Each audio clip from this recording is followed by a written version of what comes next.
Hello everyone, कैसे हो आप सब। उम्मीद है सब अच्छे होंगे।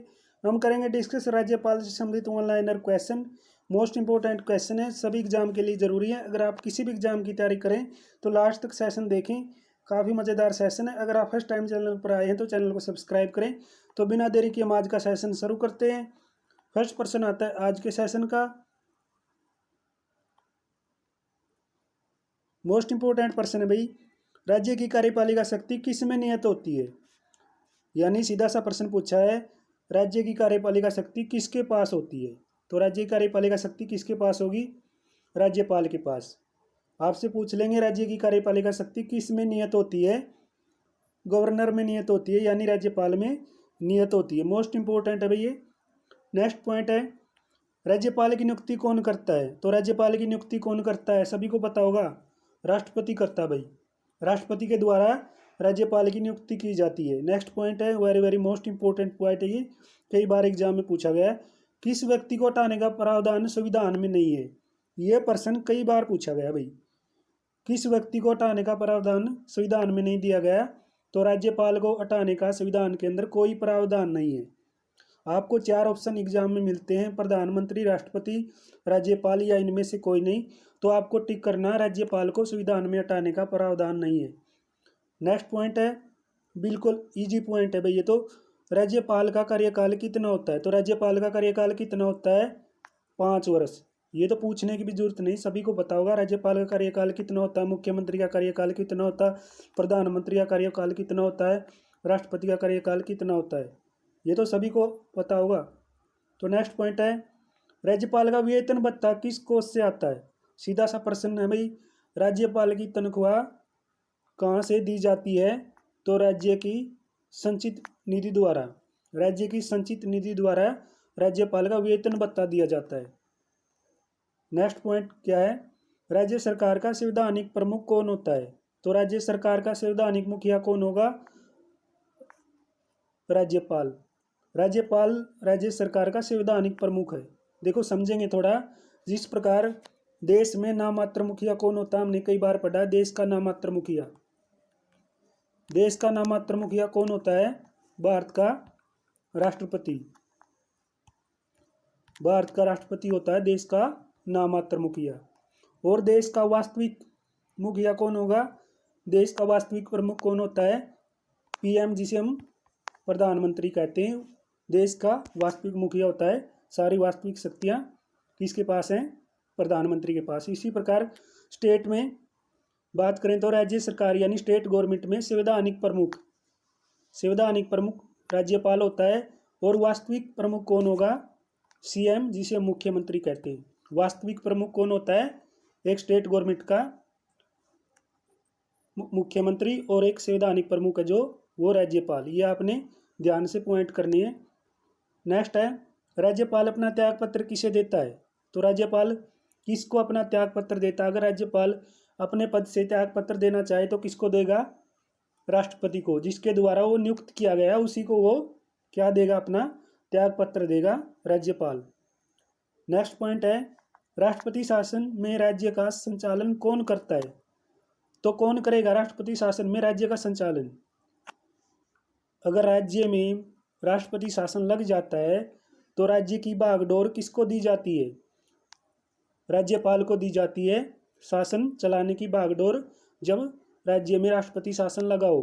तो कमेंट बॉक्स के अंदर आपने बताना है, राष्ट्रपति शासन कब लगाया जाता है, कौन से अधिनियम के तहत राष्ट्रपति शासन लगाया जाता है। बिल्कुल बेसिक है भाई ये। नेक्स्ट पॉइंट है, राज्यपाल पद हेतु न्यूनतम आयु कितनी है। यानी सीधा सा प्रश्न है, राज्यपाल बनने के लिए कितनी आयु होनी चाहिए। तो 35 वर्ष का व्यक्ति होना चाहिए भाई राज्यपाल बनने के लिए। राज्यपाल बनने के लिए कितनी आयु होनी चाहिए, 35 वर्ष। कमेंट बॉक्स में बताइएगा, भारत का राष्ट्रपति बनने के लिए न्यूनतम आयु कितनी होनी चाहिए। और भारत का प्रधानमंत्री बनने के लिए, पीएम बनने के लिए न्यूनतम आयु कितनी होनी चाहिए। नेक्स्ट पॉइंट है, राज्यपाल विधानसभा में कितने आंगल भारतीयों को नियुक्त करता है।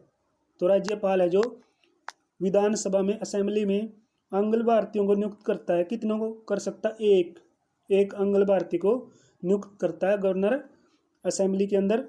नेक्स्ट पॉइंट है, भारत की पहली महिला राज्यपाल, सभी को पता होगा इसका नाम तो।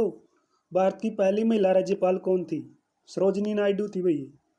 भारत की पहली महिला गवर्नर कौन है? सरोजिनी नायडू। नेक्स्ट पॉइंट है, किसकी अनुमति के बिना राज्य की विधानसभा में कोई धन विधेयक पास नहीं हो सकता है?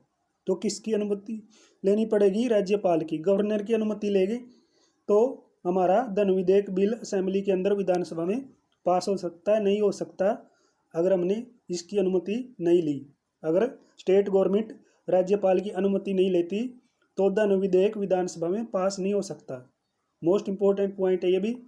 नेक्स्ट पॉइंट आता है आपकी स्क्रीन पर, संसदीय प्रणाली वाली सरकार को अन्य किस नाम से जाना जाता है? जो संसदीय प्रणाली वाली सरकार है उसको अन्य किस नाम से जाना जाएगा? संघीय सरकार के रूप में संसदीय प्रणाली वाली सरकार को जाना जाता है। मोस्ट इंपोर्टेंट पॉइंट है ये भी। नेक्स्ट पॉइंट क्या है? संविधान लागू होने के बाद सर्वप्रथम त्रिसंकुल संसद का गठन कब हुआ? देखो संविधान कब लागू हुआ था, कमेंट बॉक्स में बताइएगा। बिल्कुल इजी प्रश्न है। संविधान लागू होने के बाद सर्वप्रथम त्रिसंकुल संसद का गठन कब हुआ था? 1979 में। सन पूछ लेंगे भाई, सन इंपॉर्टेंट है। 1979 में त्रिसंकुल संसद का गठन हुआ है। तो नेक्स्ट पॉइंट क्या है? अस्थायी संसद। अस्थायी संसद भारत में कब तक रही है, यानी अस्थायी संसद भारत में कब तक चली है? 17 अप्रैल 1952 तक। 17 अप्रैल 1952 तक भारत में अस्थायी संसद चली है। पूछेंगे आपसे अस्थायी संसद कब तक चली इंडिया में? 17 अप्रैल 1952 तक। नेक्स्ट पॉइंट है संसद भवन, जिसे हम पार्लियामेंट हाउस कहते हैं। संसद भवन यानी पार्लियामेंट हाउस का उद्घाटन कब हुआ था? 1927 में। 1927 में संसद भवन का उद्घाटन किया गया। किसके द्वारा किया गया था? नेक्स्ट पॉइंट में पूछा है संसद भवन यानी पार्लियामेंट हाउस का उद्घाटन किसके द्वारा किया गया था? लॉर्ड इरविन के द्वारा। कब किया गया था? 1927 में। पूछ लेंगे संसद भवन पार्लियामेंट का हाउस का उद्घाटन है किसके द्वारा किया गया? लॉर्ड इरविन के द्वारा। कब किया गया? 1927 के अंदर। नेक्स्ट पॉइंट क्या है? नेक्स्ट पॉइंट है भारत की संचित निधि से धन निर्गम पर किसका नियंत्रण होता है? जो भारत की संचित निधि है उससे धन निर्गम पर किसका नियंत्रण होता है? किसका कंट्रोल होता है? संसद का। संसद का कंट्रोल होता है भारत की संचित निधि से धन निर्गम पर। मोस्ट इंपोर्टेंट है भाई ये भी पॉइंट। नेक्स्ट पॉइंट क्या है? राज्यसभा और लोकसभा की संयुक्त बैठक कब होती है? राज्यसभा और लोकसभा की संयुक्त बैठक कब बुलाई जा सकती है? लोकसभा और राज्यसभा में मतभेद होने पर। देखो लोकसभा और राज्यसभा में जब मतभेद होगा, विवाद होगा, तो राज्यसभा और लोकसभा की इकट्ठी बैठक बुलाई जा सकती है। संयुक्त का मतलब क्या है? इकट्ठी। संयुक्त का मतलब क्या है? इकट्ठी। यानी राज्यसभा और लोकसभा की संयुक्त बैठक कब बुलाई जाती है? लोकसभा और राज्यसभा में मतभेद होने पर, विवाद होने पर दोनों की इकट्ठी बैठक बुलाई जा सकती है। नेक्स्ट पॉइंट है संसद का निम्न सदन किसे कहा जाता है? देखो ये तो बेसिक है भाई, ये तो पूछने की भी जरूरत नहीं, तकरीबन सभी को आते हैं। संसद का निम्न सदन किसे कहते हैं? लोकसभा को।